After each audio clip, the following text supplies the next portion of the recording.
Question हम पत्राचार से देखते हैं।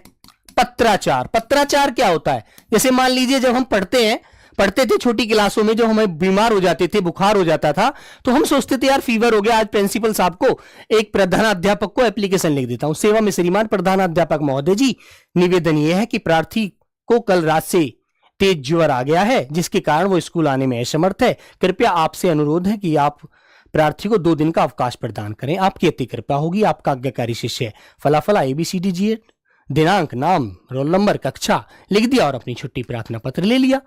तो एक क्वेश्चन आता है, देखो बेटा ऐसे। और तुम्हें एक बात और याद रखनी है, पत्र जो होते हैं बेटा वो 2 प्रकार के होते हैं। पत्र के प्रकार, आपसे कभी क्वेश्चन पूछ लिया जाए तो याद रखना, पत्र के 2 प्रकार होते हैं बेटा। 2 प्रकार कैसे कैसे होते हैं? एक तो होता है औपचारिक पत्र, औपचारिक पत्र, एक होता है अनौपचारिक पत्र। औपचारिक पत्र वो होते हैं जो सरकारी विभागों में, सरकारी कार्यों में प्रयोग किए जाते हैं। आपको प्रधानाध्यापक से छुट्टी चाहिए तो आप औपचारिक पत्र का प्रयोग करेंगे। आपको, आपकी गली में मान लीजिए पानी भराव हो रहा है, आपको नगर पालिका के लिए पत्र लिखना है तो आप उसे बेटा औपचारिक पत्र में भी लिखेंगे। आपको मान लीजिए किसी अपने जूनियर कर्मचारी के लिए पत्र लिखना है, तब भी आप औपचारिक में लिखेंगे, ठीक है। और एक होता है अनौपचारिक पत्र, जैसे आपको अपनी बहन की शादी में अपने दोस्त को बुलाना है, निमंत्रण देना है, तो बेटा वो अनौपचारिक पत्र होगा। आपको अपने बर्थडे पार्टी के लिए अपने दोस्त को बुलाना है, वो बेटा अनौपचारिक पत्र होगा। आपको अपने माता पिता से पैसे मंगवाने हैं खर्चे के लिए पढ़ाई में, वो अनौपचारिक पत्र है।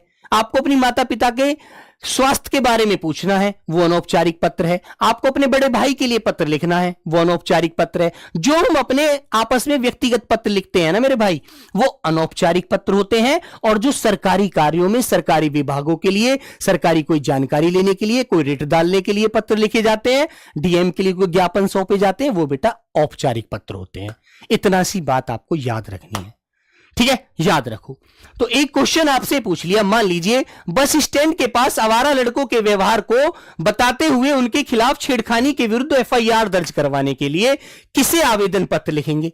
आप जो लड़के हैं आवारा किस्म के, उनके खिलाफ पत्र लिखना चाहते हैं FIR कराने के लिए, तो आप किसको देंगे वो पत्र? अधिकारी महोदय? अब अधिकारी तो बहुत सारे हैं, कौन से अधिकारी को लिखेंगे?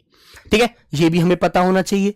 तो भैया संस्थापक महोदय को नहीं, संस्थापक महोदय तो संस्था चला रहे हैं, वो क्या किसी की सूचना सुनकर FIR थोड़ी कराने जाएंगे। ये पत्र लिखना होगा हमें उस थाने के थानाधिकारी को, थाना अध्यक्ष को।